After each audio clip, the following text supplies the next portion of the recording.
What's going on, XRP fam? How you doing? I'm back. You guys probably know me from Tech Tips to Go channel, but I'm back on XRP. So we're going to be talking about quantum computing, the inflows. Let's get into the video. So I've been getting this a lot, and I've been seeing a lot of feeds on crypto Twitter saying, oh, Bitcoin is done, XRP is done, all the altcoins are going to go to trash because of quantum computers. But you know what? Let me tell you this. Someone just ran the numbers on which cryptocurrencies, and I think it was an article, that are most vulnerable to quantum computers. And they did mention XRP. There's an article out there by CoinDesk. I'm going to get into all of that. But Bitcoin, you know what the numbers are for Bitcoin for quantum computer for hacks? It's almost 35% of the entire supply is exposed. Think about that, 35%. And you know what XRP is?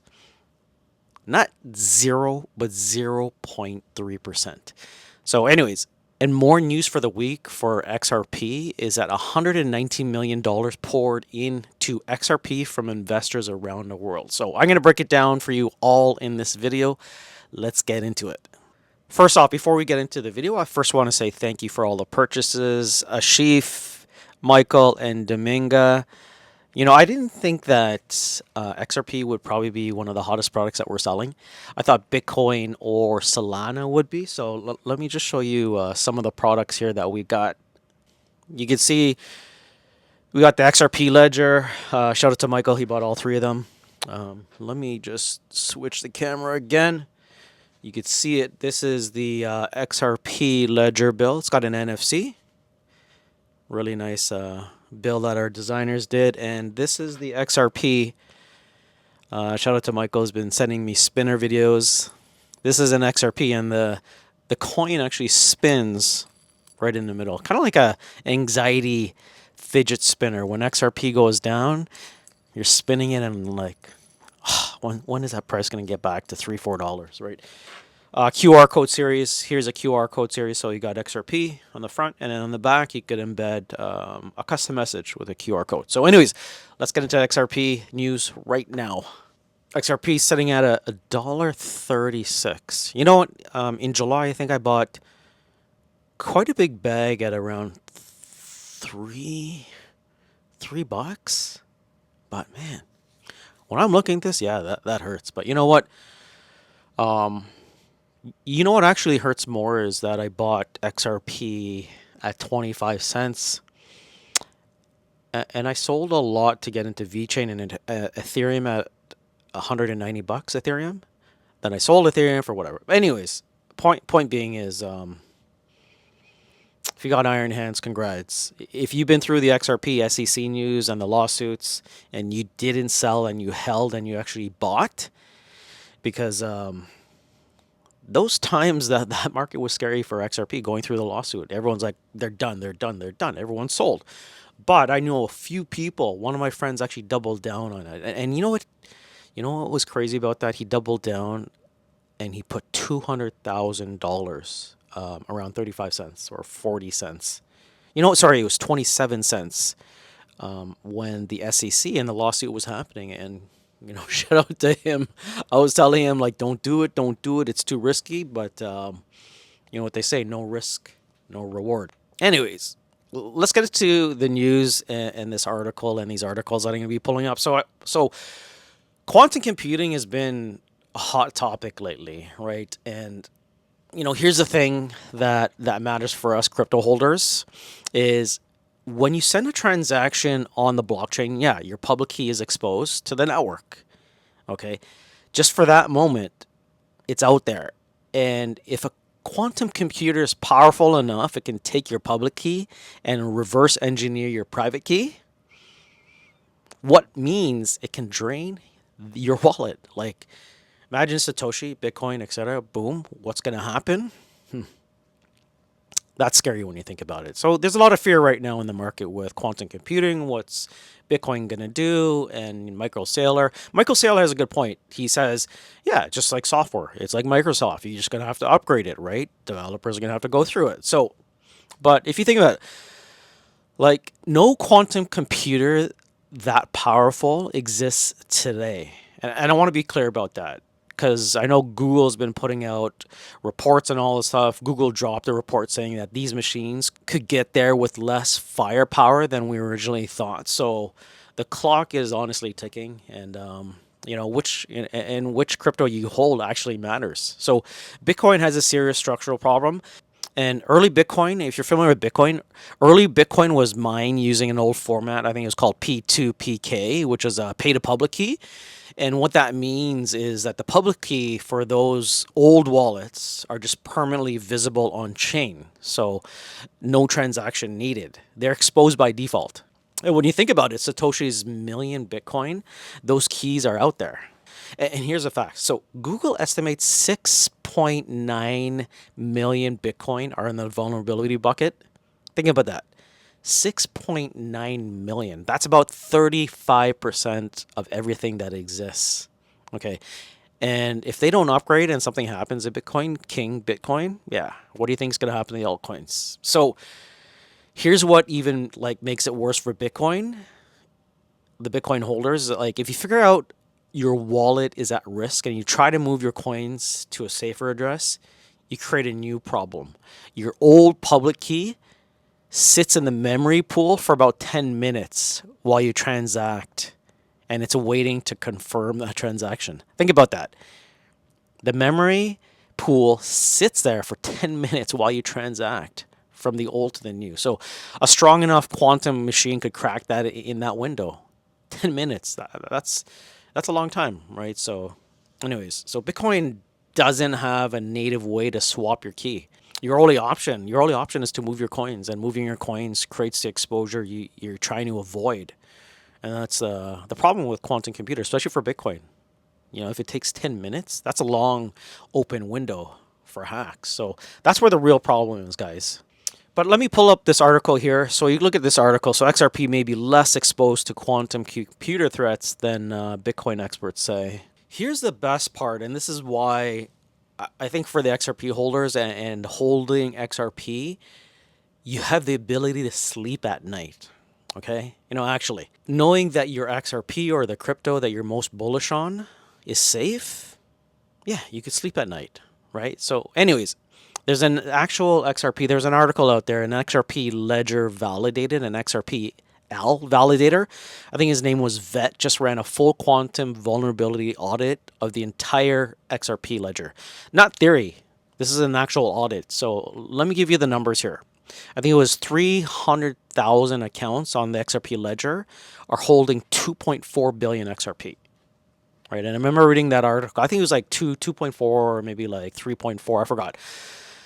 Anyways, to make a long story short, not one of those accounts has ever sent a transaction. And that means that their public keys have never touched the network. So those wallets are quantum safe by default and done. Think about that. So out of all those numbers, think about on the exposed side. So let's talk about the exposure and what happened. So on the exposed side, how many vulnerable whale accounts did this guy Vet find? You know how many he found? He found 2. He found 2 dormant wallet accounts, inactive for over 5 years with exposed public keys. So together they hold, I think, about 21 million XRP. So that's only 0.3% of the total supply. Think about that. 0.3% compared to Bitcoin's 35%. Okay? So you're holding Bitcoin. Yeah, Bitcoin's king. I hold Bitcoin. I love Bitcoin. But the exposure quantum computer, you think about 35% compared to 0.3% if you're holding Bitcoin and XRP. What's going to make you sleep better? So anyways, it's just not the exposure, the numbers that make XRP different. Obviously it's the architecture itself. It's built to handle this. Number one, key rotation on an XRP ledger.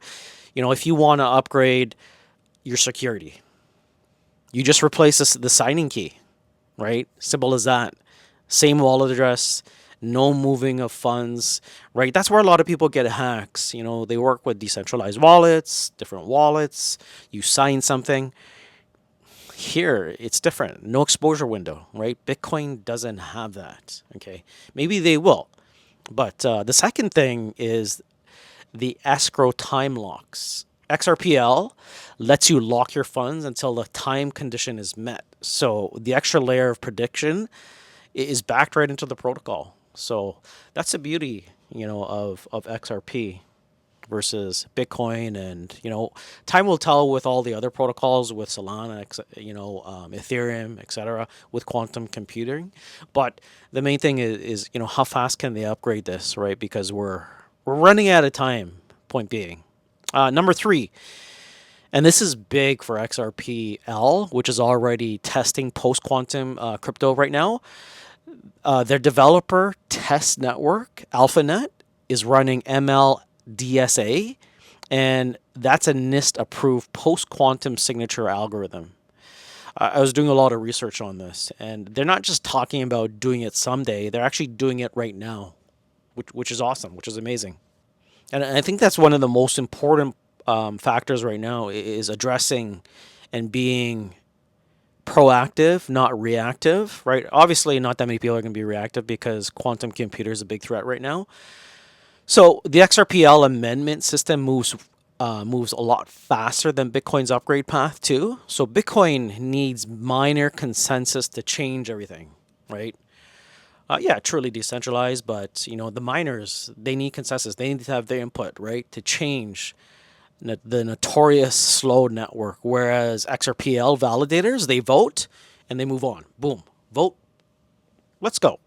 So if you look at the quantum apocalypse, it's not going to happen tomorrow, but the window to prepare closes, and you want to be holding something that already has the walls up. And like I said, what's going to make you sleep better? Holding a big bag of Bitcoin with a lot of fear, or XRP? So, anyways, this is not a Bitcoin versus XRP.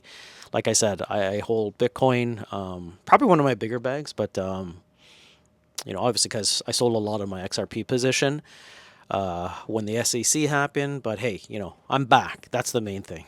Let's get into this next article, where the money's at. So XRP led the global crypto fund inflows last week with $119 million. So what's driving the demand for XRP? Think about that, $119 million. So here's where it gets really interesting. So CoinShares, if you're familiar with CoinShares, they track all of the big fund flows globally.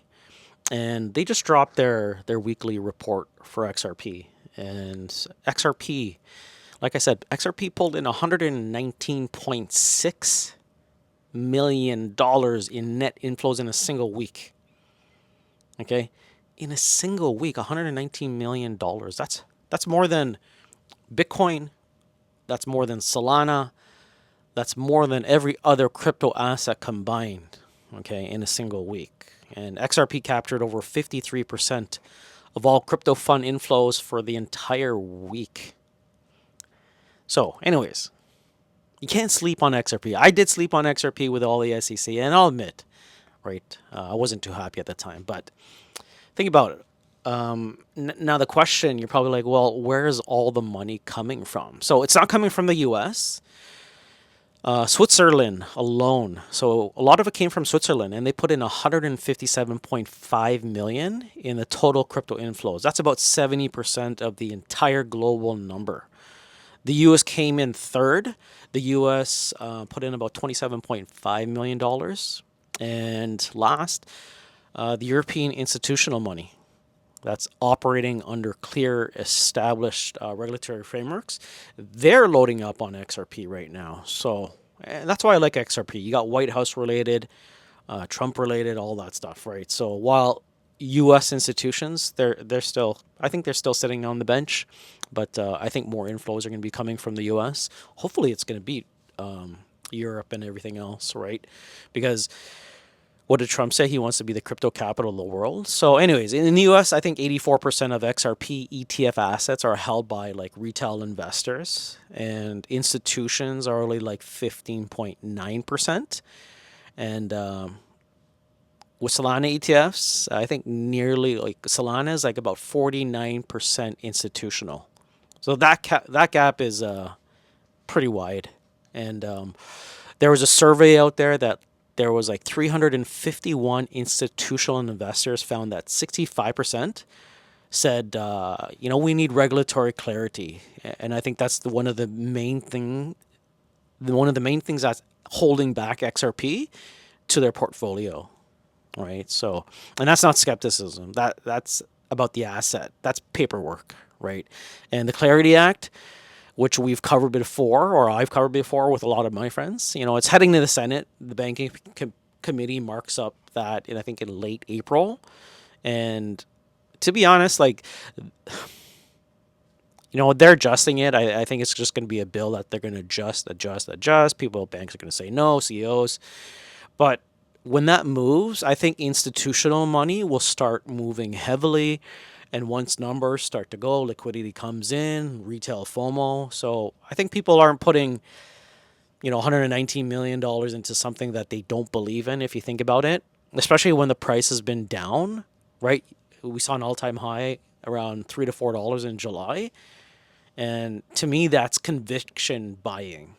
Okay, so that's why I don't sleep on XRP. People always say, "Oh, well, Ron, why are you getting back into XRP? XRP doesn't really do much." But if you really do the homework on what XRP does, you look at the systems, the banks, they're heavily used in Japan, right? And you can't ignore the $119 million in 1 week in inflows, not even coming from the US. It's coming from abroad. It's coming from Europe, right? So imagine when the US catches up, etc.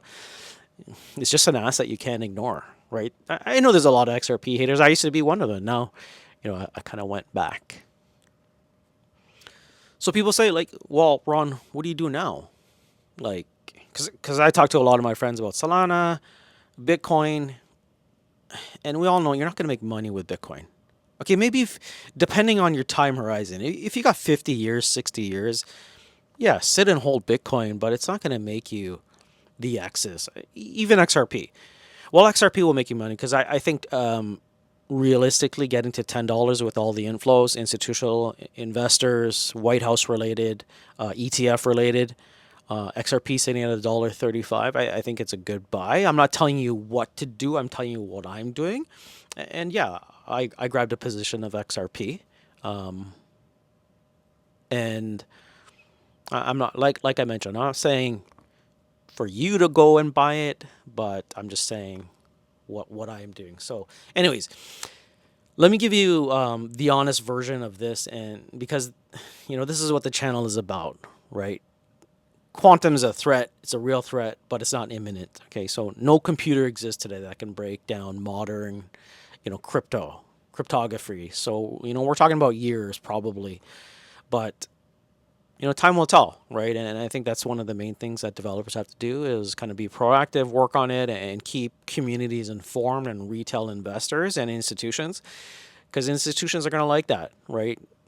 Just like any other software that's out there, right? They don't like hacks, bugs, downtime, etc. So anyways, that's my take on quantum computer and the inflows for XRP. Like I said, I'm not sitting. I'll probably grab an extra bag. Sitting, considering it's like at $1.35. You think about it, like XRP when I bought it at $3, it's just kind of like a smart move to dollar cost average, or DCA. So if you're not familiar with DCAing, if you bought it at like $5 and now you see it at $1, you want a dollar cost average just to make your original entry point lower, maybe around $2. So anyways, that's it for global quantum computing for XRP.